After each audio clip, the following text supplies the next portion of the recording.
Hello. Today I am going to speak about the tension between Western culture and Eastern culture. Now, what is the tension between Eastern culture and Western culture exactly is? What does it mean and what is it? So basically, you will find that always the people of the East tend to little bit of copy the Western culture, and they think that to be progressive means to be like the Western culture, to adopt the Western culture. That's what some progressives, or not only some, but quite a few progressives in the Eastern side, they believe that to be like the West is actually a progressive thing. Now, whether it is really true or it is not true, I am going to argue today that it is actually not true, that to be like the West is not exactly very much a progressive thing, particularly because it is not true that Western culture is a better culture, it is a more advanced culture, or it is good for the humanity. Now I am going to argue this particular thing from some perspectives. First of all, let us just analyze why is it that people think that Western culture is a better culture. It's particularly because the Western media, which is a very powerful media, it advertises the Western culture so much. You see, I'll just give you an example.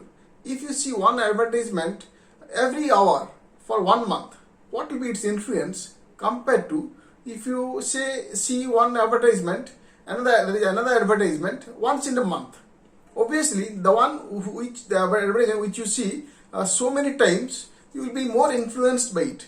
It is a similar thing because the Western media, it projects the Western culture so much to the world that people of the world, they keep thinking that Western culture is a very advanced culture and it's a progressive thing to do and it's a good thing to do. But it may not be so. It is not necessarily so. That is the first argument. That it is not necessarily so. It is not necessarily better. Then let us go to the next one.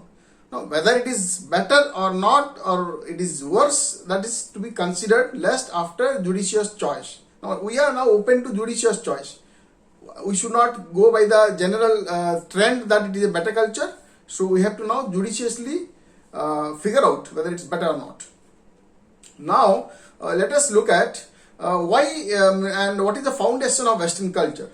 The foundation of Western culture is individualism and individual autonomy and the protection of individual choice.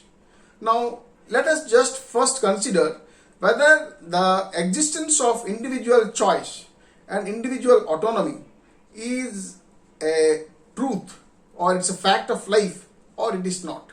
I would like to argue that individual choice is really nothing. It is non-existent. It doesn't exist in this world. Individual autonomy does not exist. If a person is asked to choose judiciously, conscientiously, then he will probably choose something different than what he really chooses if he is not consciously choosing his path.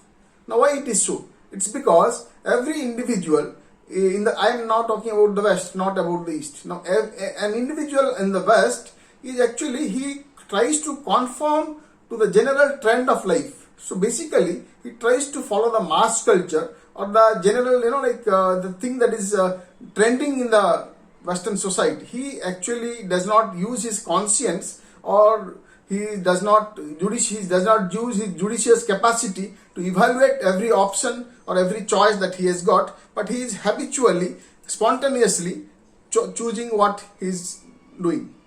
So now let us see. This is the next.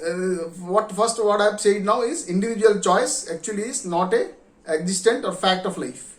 Next thing, what I am going to tell is everybody open to or is exposed to a lot of influences. So now these influences can be random or they can be sometimes which we want to have in our world judiciously chosen. So influences which are judiciously done to the society by some leaders of the society are, in my opinion, a good thing to happen to a society.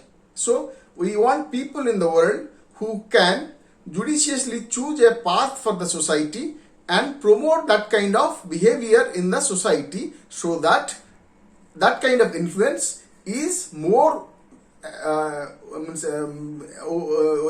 to the individual for consideration. Otherwise, what happens is random influence is basically mass culture, which is not necessarily a better culture. So that is why I would like to say that if the West also looks at the whole world, looks at the values, the practices of the whole world, or even which is not existent, which can happen to the individual. If individual choices can be something different, or it should be something different, then the leaders of the West should think about it, and they should definitely promote that kind of value system in the West. So if they do that, in fact, the whole world will improve. And one example, small example I would like to point out, when Mr. Trump walked out of the Paris climate change agreement, many people thought that it's not a good thing.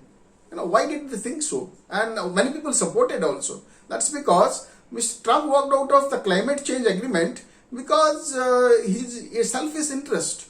And many people are not selfish in the world, and they consciously thought that it is not a good thing. The collective interest was different from Mr. Trump's interest.